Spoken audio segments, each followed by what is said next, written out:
Hi everyone, I'm super excited to finally do that, a live coding for Rust. So today we are going to build a dictionary. It's going to be a command line application. You pass as the first argument a word, and we are going to retrieve a list of definition. Very simple, but through this project, we are going to cover HTTP connection, JSON parsing, and error handling. So very important concept in Rust. So yeah, let's dive into the code.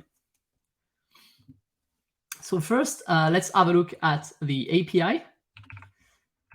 So if we do a simple call with, let's say, pizza, so this API is returning an array of definitions. So maybe it's going to be easier if we check that into a nice JSON editor. So basically, this API is returning an array. So we are going to deal with that. And in this array, there is another array with meanings.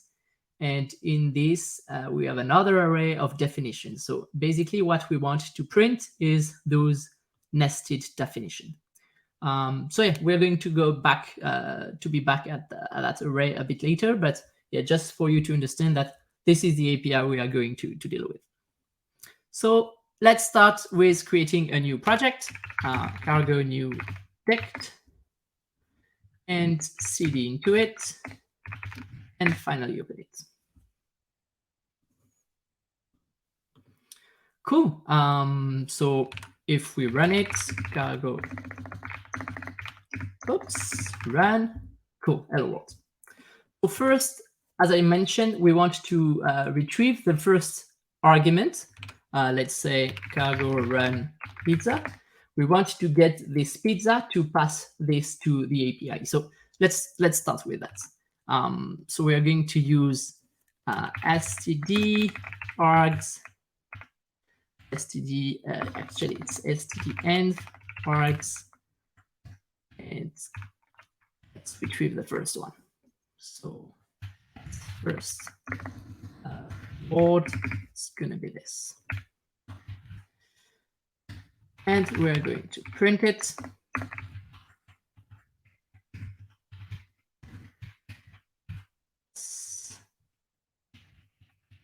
And we're going to print the debug version because Word is returning an option.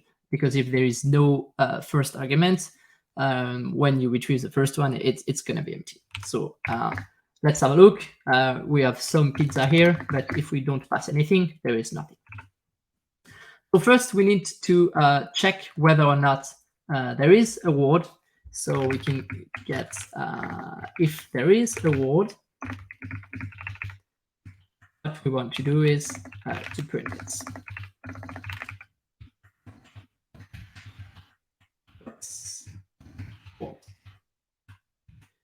So nothing, and we print it. So cool. Now that we've retrieved our word, what we want to do is to actually call the API. So let's save this API endpoint. It's going to be const API endpoint. It's going to be a reference to a string. And oops. Yes. So what we want to do is to build this URL. So the prefix is here, but we need to append our retrieve word. So let's create a new function, build full endpoint. It's gonna use a word as the first arg and return a string. What we want to do is to just concatenate the endpoint to the string. So let's use the format macro. And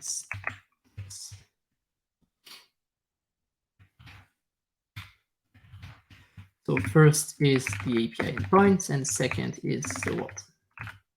Oh, so let's check it's working. Build full endpoint word. So if we run cargo, yeah, there is double slash here. Let's up. Oh, now we have our API ready to use. So next we need a library to actually do the HTTP call. There's a lot of different library for that. We are going to use one of them, which is request. So let's add it. Cargo add request. Cool. So let's call it get definition. Once again, it's gonna take word as a string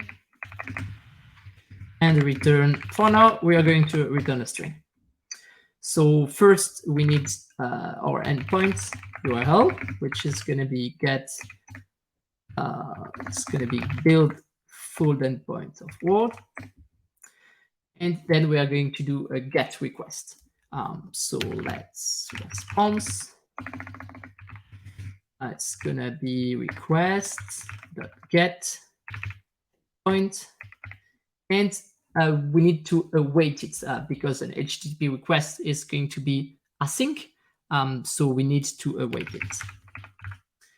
Since we're awaiting it, this function needs to be async. And finally, let's return. First, it can fail. So for now, we are not going to deal with error. So we're just expecting could not fetch data. Fine. And then we are going to read the response and return it. So response text. We need to await that. And once again, we need to expect something. Could not read the response. Cool. Now we need to call get definition. So, whoops. Get definition here. So if we have a first command line argument, we are going to get definition. Get definition will build the full endpoint, perform a get HTTP request, and finally retrieve the text of the body. This is going to be a wait because once again the get definition function is async. So we need to be async on the main function as well. And since Rest does not accept async for a main function by default, we did another library, which is Tokyo. So Tokyo is an async runtime, very commonly used Rust crate. So we are going to use that, and we need actually the full feature set. So make sure you add the full feature. Thanks to that, we can now say, okay, it's main of Tokyo. Actually, it's Tokyo. No, it's main Tokyo. It's Tokyo. Oh, so now our main function is async. It retrieved the first command line arguments and get definition. So let's try it. Of course, it's compiling the newly added crates. And ta-da! Great. We now have the exact body of the GET request as a string. So next, we need to parse it and to parse it as a JSON. So let's do that. So if we look at the beautified version of this JSON, we notice that first it's an array. So we need to define a new object for that. And this array will be, I don't know, let's say API response. So struct API response. In this API response, what we have, word we don't care, phonetic neither. So let's focus on what we really care about. We do not have to define every field if we do not want to do anything with it. So let's use meanings. Meanings is an array. So let's define meanings. Meanings, and since it's an array, we are going to use a vector of meaning. And of course, we need to define meaning. In meaning, what we have what we care about is definitions. So let's use definition. and it's going to be a vector of definition. And once again, we need a new structure definition. And in definition, we have the actual definition. So it's going to be a string. Whoops. Where is my VS Code? Here. So we have definition as a string. Cool. So API response, a vector of meaning, meaning as a vector of definition, and finally definition as a string. So now what we want to return is not a string anymore, is an API response. Of course, it's not going to be text anymore, it's going to be JSON, and we need a feature of that. So we can add request, but this time we need the JSON features. Oops, features. This will allow us to use the JSON formats. If we look at the response, the JSON response, we notice that it's an array. So it's not and only one item, but we need to retrieve the first item. So if we go back to our VS Code, it's actually API response. It's of type vector of API response.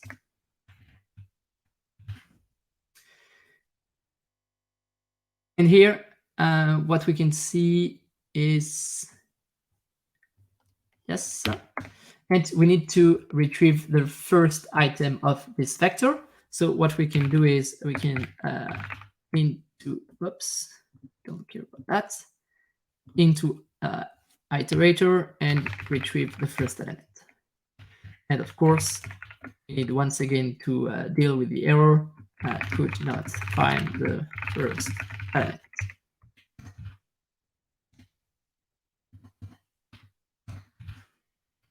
So JSON is not applicable for the response because actually API response is not deserializable. So basically we're receiving a string, but we need to transform that to JSON, and we need something to do that. And that's another crate. It's called 30. So let's add this with a feature which is called derive. By doing this, what we can do now is to annotate our API response to be deserializable. So let's do that. It's going to be derive deserialize. And this is from the 30 package. So by doing that, now API response is deserializable. Of course, meaning needs to be deserializable as well as the definition. By doing that, we can now have a vector of API response.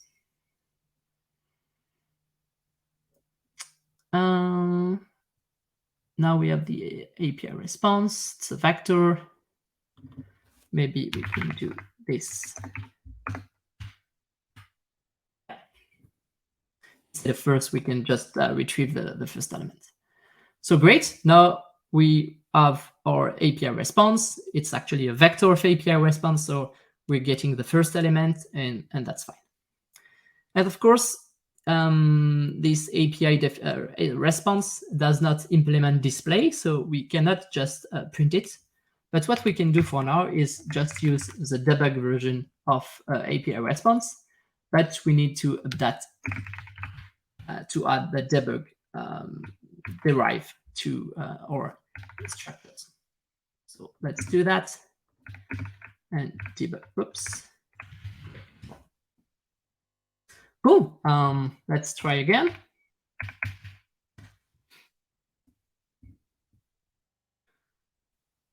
And cool. Now our response has been parsed into JSON, and then we have like a bit ugly, but it's still working.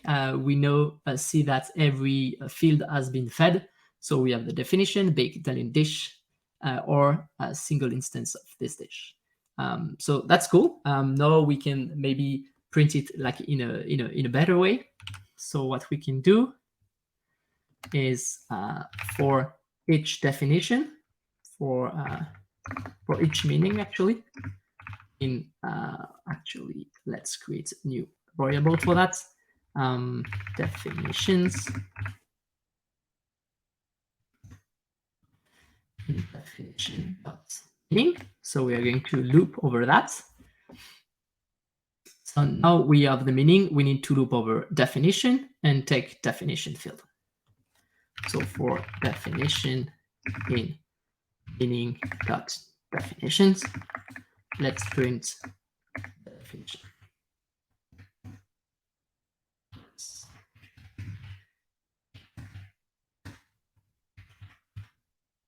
Cool. Let's run it again.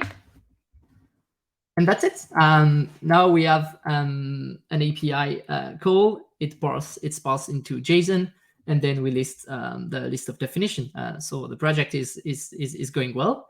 But to be honest, I'm not a big fan of those expect, because, for instance, if I call something like xxxx, this word does not exist, so the API call is failing, and then we have a panic here. So to prevent panicking, what we can do is to deal with errors, and that's what we are going to do now. So instead of returning an API response, what we can do is return a result. Result is either succeeding or failing, and the error will be propagated upwards. The thing is, we have different kind of errors. Here we have a request error. Let's say the connection has not been established, and this will return an error. And then here we have another kind of error when JSON cannot be deserialized.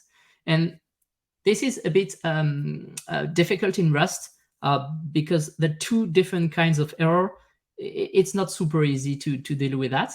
But fortunately, there is a crate which does that for us. It's called anyhow. So let's add it. Anyhow. And we're going to use it. And no result is not coming from the std lib, but it's coming from anyhow. By doing that, what we can do is just, instead of expecting it, we're going to use the integration mark to say, if there is an error, just bubble up this error to the caller. And we can do the exact same here.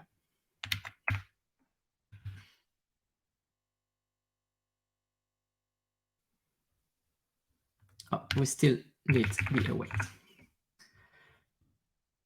And here it's a bit different because it's not actually an error. It's because nth will return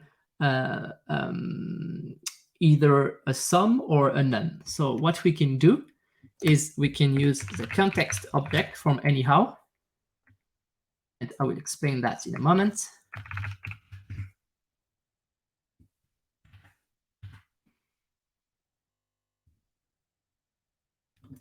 Still need the await here. So basically, nth is returning an option. An option is not an error. An option is either some or none. But for us, none is an error. So we need to transform this none into an error. That's why we are going to use a context, and context is transforming it into a result or error. And this is going to be an error, could not find the first element. So great. So now we don't have this ugly expect, so that's fine. And of course, here we can do the exact same stuff. We can use a result. If everything goes good, we can return OK. But this time we can bubble up the error here. And once again, instead of having a if some words, what we can do is also use the context here. to say, please provide the word. This will allow us to simplify this if. And finally, that word. Oh yeah. So very convenient. This anyhow creates. It allows us to bubble up the error and do not have these ugly expect. So if we run it again, let's say without anything, this time we have our error. Please provide a word. This is coming from this context.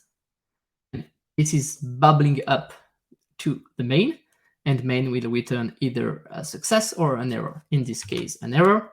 And if we use a non-existent word, once again, an error is bubbled up by this function.